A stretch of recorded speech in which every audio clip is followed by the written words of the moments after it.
En las noches silenciosas de Zacatecas, cuando el viento corre entre las calles empedradas y las farolas antiguas arrojan sombras alargadas contra las paredes rojizas, los habitantes murmuran un relato que ha viajado por generaciones. Una historia que no solo pertenece al folclore, sino también a la fe, al misterio y al consuelo de quienes han sentido el peso del desamparo. Es la historia del pequeño peregrino que aparece cuando toda esperanza parece desvanecerse, el niño de la Atocha. Se dice que todo comenzó en una época marcada por la opresión, cuando las tropas de un gobierno tiránico dominaban territorios enteros. Muchos hombres fueron capturados injustamente, acusados de rebelión, y encerrados en prisiones improvisadas que se levantaban en medio del polvo y la desesperación. Como los soldados prohibían llevar comida o agua a los detenidos, las familias se quedaban afuera de las rejas, rezando, llorando y esperando un milagro que los mantuviera vivos un día más. Entre esas familias, las madres eran las figuras más persistentes. Caminaban desde barrios lejanos bajo el sol ardiente, llevando pequeñas cestas con pan, tortillas o agua. Pero los guardias las detenían sin piedad.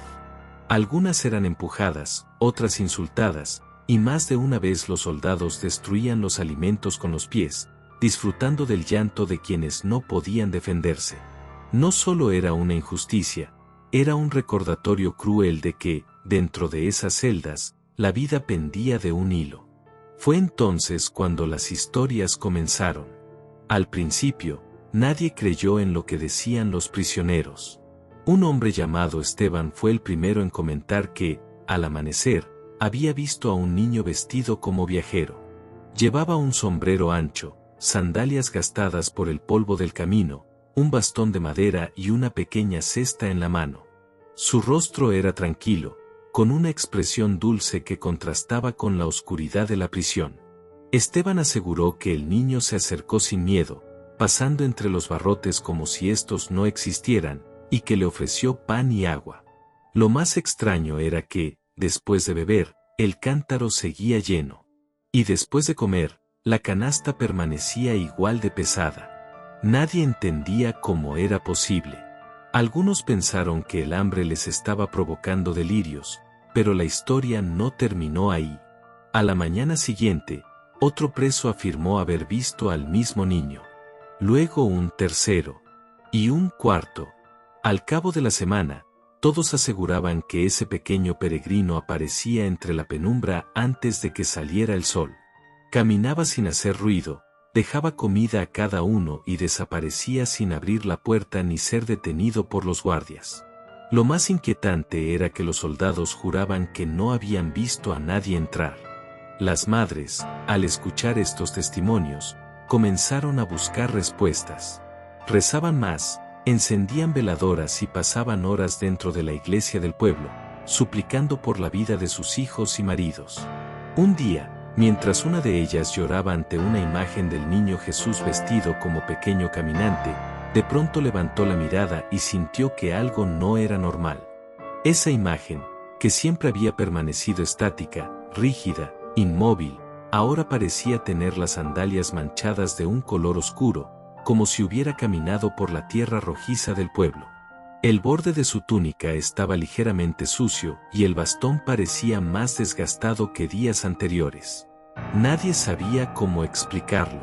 Pero todas las madres lo reconocieron de inmediato. Era idéntico al niño descrito por los presos. A partir de ese día, los habitantes empezaron a contar historias más detalladas. Un viajero mencionó haber visto a un niño pequeño en mitad del camino, iluminado por la luz opaca del amanecer, ofreciéndole agua cuando su caballo se desvanecía por el cansancio. Una mujer afirmó que el pequeño la acompañó mientras buscaba a su hijo desaparecido en un monte, guiándola hasta una cueva donde encontró señales que permitieron rescatarlo. Algunos comerciantes aseguraban que el niño aparecía en sus sueños, pidiéndoles que ayudaran a desconocidos que pronto tocarían a sus puertas. Pero también surgieron relatos más inquietantes, porque no todo lo que rodeaba al niño de la Atocha era luz. Una anciana, conocida por su habilidad para leer señales que otros no veían, decía que el niño siempre estaba donde la gente lloraba. que su aparición era un aviso de que alguien cercano enfrentaba un peligro oculto, y que, a veces, el pequeño no solo llevaba alimento, también dejaba advertencias, señales crípticas o silencios que hacían temblar a quienes los presenciaban. Cierta noche, varios habitantes juraron ver al niño caminando solo por el cementerio. No hablaba, no miraba a nadie, solo avanzaba despacio, como si contara las tumbas o esperara a que algo despertara entre las sombras. Aquellos que lo observaron dijeron que sus pies no hacían ruido, como si flotara sobre la tierra. Ese episodio nunca fue explicado.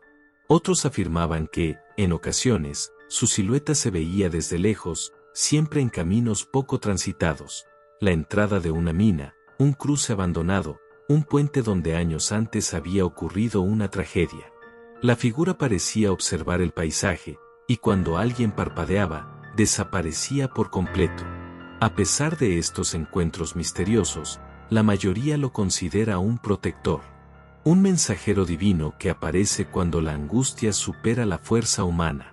En Zacatecas, en Fresnillo y en distintos rincones del país, se encienden veladoras en su nombre, se colocan pequeñas sandalias como ofrenda y se cuentan historias largas alrededor de su presencia en momentos de peligro.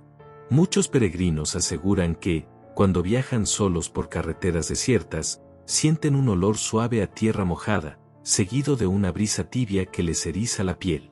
Y, aunque no vean a nadie, saben que el niño de la Atocha está cerca, cuidando el camino. Hay quien dice que su misión no terminó con los presos de aquel tiempo oscuro, que hasta hoy sigue caminando por pueblos enteros, visitando lugares donde la tristeza se oculta detrás de puertas cerradas, que escucha rezos murmurados, consuela a quienes ya no tienen fuerzas y aparece justo cuando alguien necesita un rayo de esperanza. Porque, según la creencia popular, no importa cuán profundo sea el sufrimiento ni cuán larga sea la noche, el niño de la Atocha siempre encuentra la manera de llegar hasta el corazón de quien clama por ayuda. Si tuviste el valor y llegaste hasta aquí, comenta, sin temor. No olvides dejar tu like, suscribirte al canal y compartirlo con alguien que se va a morir de miedo al escuchar esta historia. Hasta el próximo video.